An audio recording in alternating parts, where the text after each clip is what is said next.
अनपेक्षित प्रेम भाग 34। पायलला जाग आली। क्षणभराने तिच्या लक्षात आले आपण चंद्रपूरला आहोत आणि महेंद्रसिंहच्या रूम मध्ये। काल तिला कधी झोप लागली तिच्याही लक्षात आले नव्हते। काल आपण फारच हळवे झालो होतो। तो इथे नाही म्हटल्यावर आपले येणे व्यर्थ ही भावना मनात दाटून आली होती आणि ते सर्व आपण महेंद्रसिंहच्या फोटोला सांगत होतो।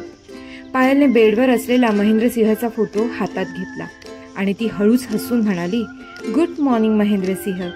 ती उठली। तिने त्याचा फोटो टेबलावर ठेवला। फोटोवर अश्रूचे वाळलेले डाग होते, पण तिच्या काही ते लक्षात आले नाही। लवकर निघायचे होते, आवरायला घ्यायला पाहिजे। ती उठली। महेंद्रसिंहच्या रूमला अटॅच बाथरूम होते। ती सर्व काही आवरून खाली आली। झोप लागली ना व्यवस्थित? आईसाहेबांनी विचारले। हो, छान झोप लागली। तुम्हाला सोडायला सूरज सिंह येणार आहेत, त्यामुळे निवांत निघालात तरी चालेल। तुम्ही आपल्या गाडीनेच जा। म्हणजे मला घरापर्यंत सोडायला येणार तो? होय। कशाला? मी जाईन एसटीने। तुम्ही एसटीने गेलेले आम्हाला कोणालाच आवडणार नाही। सूरजच्या आबासाहेबांनी तसे सांगितले आहे। तो केव्हा येणार होता तिकडे? तसे आम्ही तुमच्या लग्नासाठी एकत्रच येणार होतो। मग तसेच करा, आम्ही दुसऱ्या गाडीने येऊ नंतर। पण असू दे, एवढ्या लांब तुम्ही खास पत्रिका देण्यासाठी आलात हे आम्हाला खूप आवडले। मग आता तुम्हाला आमचे ऐकावेच लागेल। ठीक आहे, पायल हसून म्हणाली। मग आता जेवून निघा। जेवून? दुपारी? तसं दुपारी नाही, पण 11 वाजेपर्यंत निघा। पण आईसाहेब, मोठ्यांचे ऐकायचे असते, ऐकणार ना? ठीक आहे आईसाहेब, जसे तुम्ही म्हणाल तसे। पायलने चहा आणि हलकासा नाश्ता केला। उगाचच तिच्या मनात आले, काल आपण येण्यापूर्वी थोडा वेळच महेंद्रसिंग घराबाहेर पडला होता। आता आईसाहेब थोडे लेट जाण्यासंबंधी सांगत आहेत। कदाचित तो तेवढ्या वेळात आला तर? तसेच होऊ दे, ती मनोमन देवाला विनवित होती। तोपर्यंत नंदिनीही उठली। ती पायल जवळ आली। पायल आंटी, तुम्ही आजच लगेच जाणार? हो, जायला पाहिजे। का? मला घरी कामं आहेत म्हणून। तुमच्या घरी बायजक्का नाही आहेत कामाला? आहे ना, मग ती करेल तुमचं काम। पायलला हसू आले। नंदिनी तिच्या दृष्टीने पायलला राहण्याचा आग्रह करीत होती। प्रिन्सेस नंदू, तू पण ये हा माझ्या लग्नाला। तुमचे शुभमंगल आहे? नंदिनीच्या तोंडून शुभमंगल ऐकून पायलला हसूच आले। हो, शुभमंगल आहे। आमच्या गावात एकदा लताताईचे शुभमंगल होते। मग तू गेली होती? हो, शुभमंगल म्हटले की हातातले तांदूळ टाकायचे, मला माहिती आहे। अरे वा, हुशार आहेस की। आंटी, तुम्ही मला ते दिलंय ना ओठांना लावायचे, ते मला नीट लावता येत नाही, तुम्ही देता मला लावून? हो देते, जा घेऊन ये। आता नको, जेवण झाल्यावर लावा। का ग, पाणी पिताना धुवून जाईल ना? बरं बाई, नंतर लावते। सूरज सिंह तेथे आला। दोघींना बोलताना पाहून म्हणाला, कसल्या गप्पा चालल्यात? अरे, तिला शुभमंगल माहिती आहे। हो, मीच सांगितले होते। आणि जेवल्यानंतर लिपस्टिक लावायची आहे तिला, म्हणजे मोठे काम आहे तर तुला। तो हसतच म्हणाला, काकाजी, मी खेळायला जाऊ? जा, पण लवकर ये। नंदिनी खेळायला गेली। सूरज, अरे माझ्यासाठी कशाला एवढा त्रास घेतोस? कसला त्रास? मला घरापर्यंत सोडायला यायचा। ते तर कर्तव्यच आहे माझं।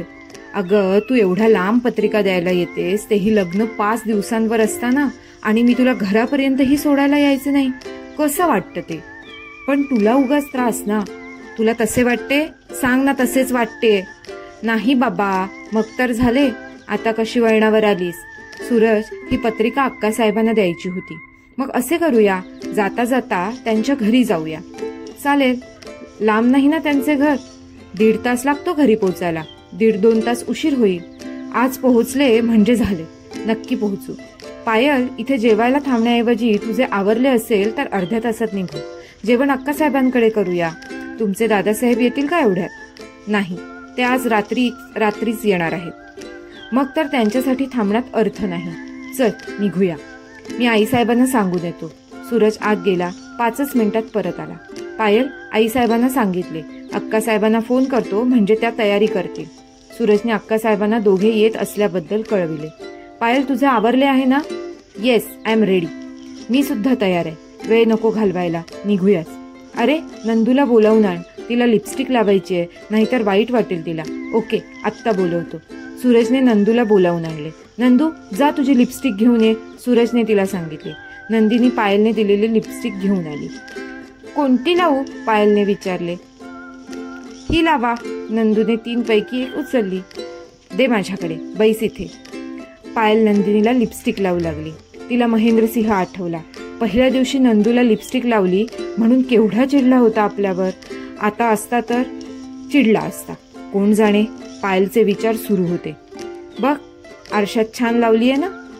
आंटी, तुम्ही हीच लावा ना. अगं, मी लावली आहे, हीच लावली आहे. ही डार्क आहे म्हणजे चांगली नाही, नंदूने विचारलं. चांगली आहे मग लावा ना. बरं बाई, लावते. आरसा कुठे? तिकडे. नंदिनीच्या आग्रहाखातर लाल डार्क लिपस्टिक लावली पायलने. आता ठीक आहे आंटी, छान दिसते लाल लाल. प्रिन्सेस, झाले ना तुझे लावून. आंटीला निघायचे, तुझा आता खेळायला.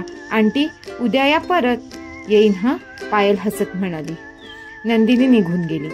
सूरज पायलला म्हणाला, पायल जा, तुझे काय सामान आहे वर दादासाहेबांच्या रूममध्ये तर ते घेऊन ये. मी आईसाहेबांना सांगून येतो. पायल रूममध्ये आली. कालचा ड्रेस तिने बॅगमध्ये भरला, टॉवेल भरला. विशेष काही काढलेच नव्हते. ती महेंद्रसिंहच्या फोटोकडे पाहत राहिली. तोच खालून सूरजने हाक मारली. पायल निघाली. तिचे डोळे भरून आले. तिने महेंद्रसिंहचा फोटो उचलून घेतला आणि तोंडातल्या तोंडात पुटपुटली. बाय, आता कदाचित भेट नाही. आणि तिला दुःखावेग सहन झाला नाही. तिने महेंद्रसिंहच्या फोटोवर आपले ओठ टेकले 2-3 वेळा. पायल, ये ना लवकर, पुन्हा सूरजचा आवाज आला. पायलने फोटो टेबलावर ठेवला. तो आडवा पडला आणि पायल जड पावलांनी ती त्या रूमच्या बाहेर आली. तिने डोळे पुसले. आईसाहेबांच्या आणि आबासाहेबांच्या ती पाया पडली. दोघांनी तिला आशीर्वाद दिला. लग्नाला येण्याचे दोघांनी कबूल केले. ती वाड्याबाहेर पडली. गाडीत सूरजच्या शेजारी पुढच्या सीटवर बसली. बॅग मागच्या सीटवर टाकली. सूरजची ही बॅग तेथे होती. आईसाहेब येते हं. या पायल, हॅपी जर्नी. थँक्यू. सूरजने गाडी स्टार्ट केली. सावकाश जा सूरज, पोहोचल्यावर फोन करा, आईसाहेबांनी सांगितले.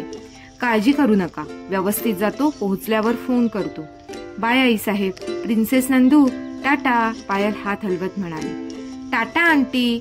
गाडी सुरू झाली. गाडीने वेग घेतला. सूरज, मला तुमचे गाव खूप आवडले. आहेच गा आवडण्यासारखे. सूरज, अक्कासाहेबांच्या घरी नेण्यासाठी स्वीट घ्यायचे आहे. बरं, इथे नाही आहेत दुकाने, घेऊया पुढे. 1.5 तासाच्या प्रवासात त्यांच्या बऱ्याच गप्पा झाल्या. सोनलने घातलेला गोंधळ सूरजला सांगायचं नाही हे तिने ठरवले होते. त्या दोघांच्या संबंधात आधीच तणाव आहे. आपल्या सांगण्याने तो वाढायला नको, हा सुज्ञ विचार पायलने केला होता. पण महेंद्रसिंहाचा गैरसमज कसा दूर करायचा ह्या विचाराने ती हैराण झाली होती. ती सूरजला म्हणाली, सूरज, तुझ्या दादासाहेबांना सांग हं, ते भेटले नाहीत याचे वाईट वाटले. हो, सांगेत. आणि मला त्यांची सदैव आठवण राहील हेही सांग. ठीक आहे. सूरज मनात विचार करत होता. पायलचे निरोप आपण दादासाहेबांना देऊ शकणार नाही.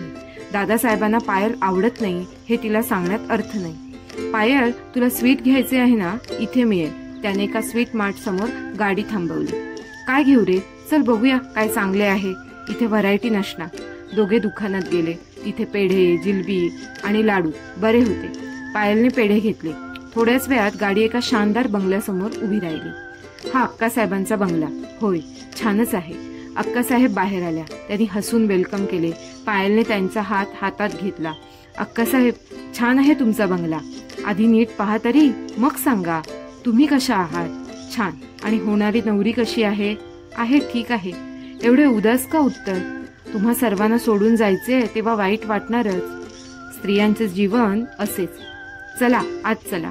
पायल, अक्कासाहेब आणि सूरज आत गेले. अक्कासाहेबांचे घर खूप सुंदर होते. पायल, आत या. पायल आत गेली. अक्कासाहेबांनी त्यांना दुसऱ्या हॉलमध्ये बसविले.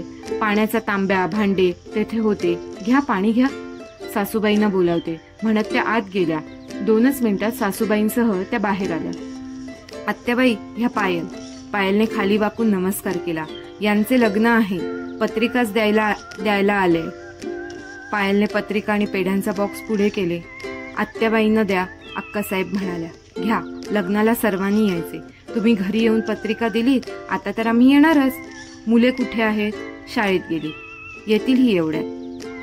अक्कासाहेब, जेवणाचा दरवळ छान येतोय, सूरज म्हणाला. स्वयंपाक तयार आहे, वाढू? 5-10 मिनिटांनी वाढा, लगेचच निघायचे. एखादा दिवस राहा आमच्या घरी. अक्कासाहेब, उद्या घरात मुहूर्तमेढ वगैरे देवकार्य आहे. कुठल्याही परिस्थितीत मला पोहोचले पाहिजे आज घरी. मग आम्ही आग्रह करण्यात अर्थ नाही. बाकी तयारी झाली लग्नाची?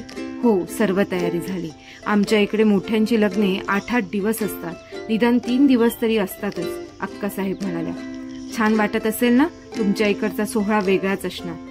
जत्रेनंतर तुम्ही सगळे लगेच गेलात, नाहीतर इकडे घेऊन आलो असतो आम्ही तुम्हा सर्वांना. योग नव्हता आणि आज अचानक तुमचा योग आला इथे येण्याचा. तुम्ही सर्वांनी खूप प्रेम दिले. तुम्ही मला माझी माणसे वाटू लागलात. तुम्हाला पोस्टाने पत्रिका पाठवण्यापेक्षा समक्ष देण्याचा माझा निर्धार एवढा पक्का होता की आई पप्पा नाहीच म्हणू शकले नाही. पण आज घरी परतण्याच्या शब्दावर पाठविले. तेही बरोबर आहे. उद्या देवकार्य म्हणजे तुम्ही तेथे हजर पाहिजेच. अक्कासाहेब, सगळ्यांनी यायचं हा. आमच्या सासूबाई लांबचा प्रवास करत नाही. आम्ही दोघे आणि दोन्ही मुले जरूर येऊ. अक्कासाहेबांचे पती विजयसिंह आले. पायलची ओळख करून देण्यात आली. सूरज आणि विजयसिंह बोलत बसले. पायल अक्कासाहेबांबरोबर त्यांचा बंगला बघू लागली. बंगला मोठा आणि सुविधांनी युक्त होता.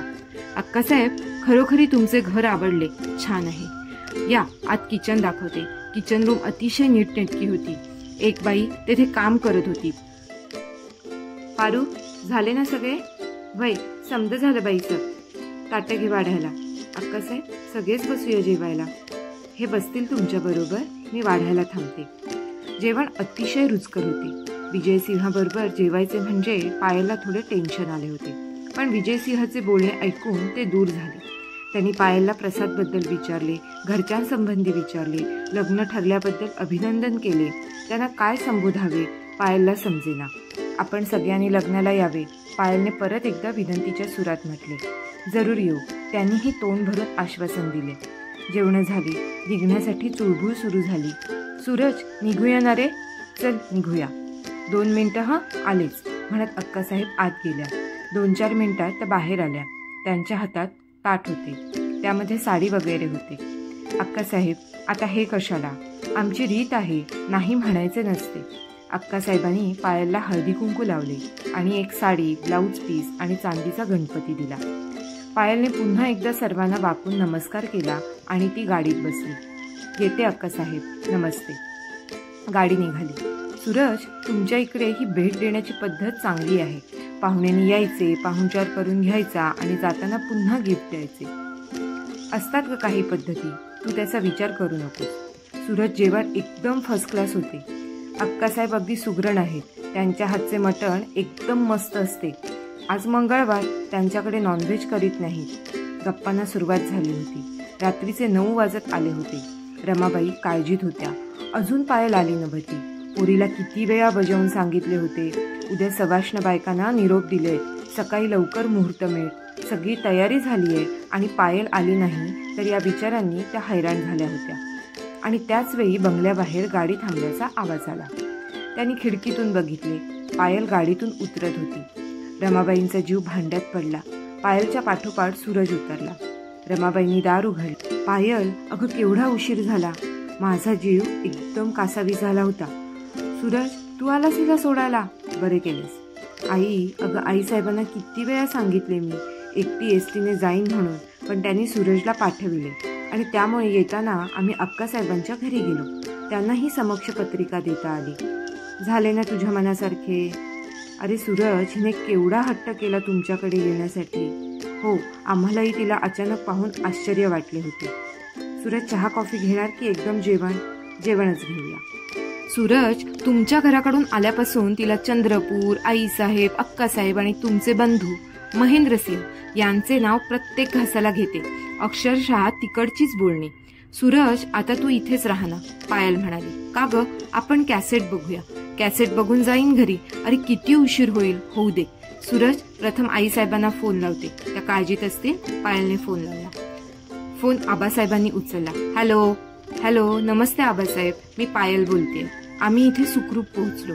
हेच सांगण्यासाठी फोन केला होता. जरा आईसाहेबांना देता का? आईसाहेबही तेथेच होत्या. त्यांनी फोन कानाला लावला. हॅलो आईसाहेब, नमस्ते. नमस्ते. आम्ही अगदी सुखरूप पोहोचलो. प्रवास कसा झाला? अगदी मजेत. आईसाहेब, दादासाहेब आले? मनाचा हिय्या करून तिने विचारले. नाही. त्यांना सांगा मी विचारले होते. हो सांगते. ठेवू फोन? हो ठेवा. पायलने फोन ठेवला. अंकुश आला. थोड्याच वेळात पप्पाही आले. सगळे मिळून जेवले. थोडा वेळ गप्पा झाल्या. दुसऱ्या दिवशीच्या कार्यक्रमाची बोलणी झाली. पप्पा, मी आणि सूरज कॅसेट बघणार आहोत. उद्या लवकर उठायचे, लक्षात असू दे. हो, आम्ही जाऊ. सूरज, राहणार आहेस? अंकुशने विचारले. नाही, जाणार मी. हे बघ, उशीर होईल. तू माझ्या रूममध्ये ये झोपायला. भाई, उगाच तुम्हाला डिस्टर्ब कशाला? काही डिस्टर्ब होणार नाही, ठीक आहे? सूरज आणि पायल दोघांनी कॅसेट लावली आणि दोघे पुन्हा जंगलाच्या ट्रीपवर गेले. वेळ कसा गेला समजले नाही. रात्रीचे 2:30 वाजले होते. दोघांनी एकमेकांना गुड नाईट म्हटले. सूरज अंकुशच्या रूममध्ये झोपायला निघून गेला. पायलच्या डोळ्यांवरही झोप होती. तीही तिच्या रूममध्ये जाऊन लगेच झोपून गेली. श्रोतहो, या कथेचा पुढचा भाग पाहण्यासाठी खाली दिलेल्या लिंकवर क्लिक करा. इथे तुम्हाला पुढचा भाग मिळून जाईल. तसेच चॅनलवर नवीन असाल तर चॅनलला सबस्क्राईब करा आणि पुढील व्हिडिओचे नोटिफिकेशन त्वरित मिळण्यासाठी बेल बटन ऑन करा. कथा आवडली असल्यास लाईक, शेअर आणि कमेंट करा. तुमचा प्रतिसाद आमच्यासाठी खूप महत्त्वपूर्ण आहे.